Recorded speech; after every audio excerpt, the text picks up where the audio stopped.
haya, ila kwa sasa hivi taarifa ambayo umma inatakiwa ibaki nao ni kwamba Yanga imetoa msimamo wake na Yanga tayari imeshaanza kushughulikia jambo lake kwa njia ile ile ambayo msimamo wa Yanga ulitoka kupitia kwa viongozi wetu. Sisi Yanga kwanza hatuna mgogoro na taasisi yote. Yanga haina mgogoro na bodi ya ligi, Yanga haina mgogoro na kamati inayoendesha ligi, Yanga haina mgogoro na TFF, Yanga haina mgogoro na taasisi yote.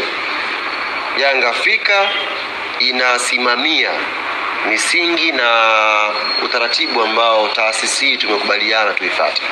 Kwa katika misingi hiyo tukitokea tumekutana katikati, haimaanishi ni mgogoro. Inamaanisha tunatafuta namna ambavyo taasisi hii katika misingi yake na miongozo yake inaamini inafaa na inatakiwa iwe hivyo. Kwa sisi pesa hatuna shida na mtu, maana tunawalika kila mtu. Sisi tuna misingi yetu ambayo tunaifuatilia. Hatuna shida na mtu yote sisi. Wala hatuna shida na taasisi yote. Ila unapokuja swala lenye interest na klabu yetu na tukaona jambo hili watakiwa tulisimamie, tutalisimamia.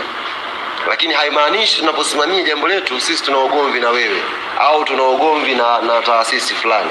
Sisi tunasimamia misingi ambayo tumekubaliana kwa vile ambavyo tunaona kama Young Africans zinatakiwa iwe. Haina maana yoyote kwamba tuna mgogoro na mtu au tunataka kumlainisha mtu, hapana. Ni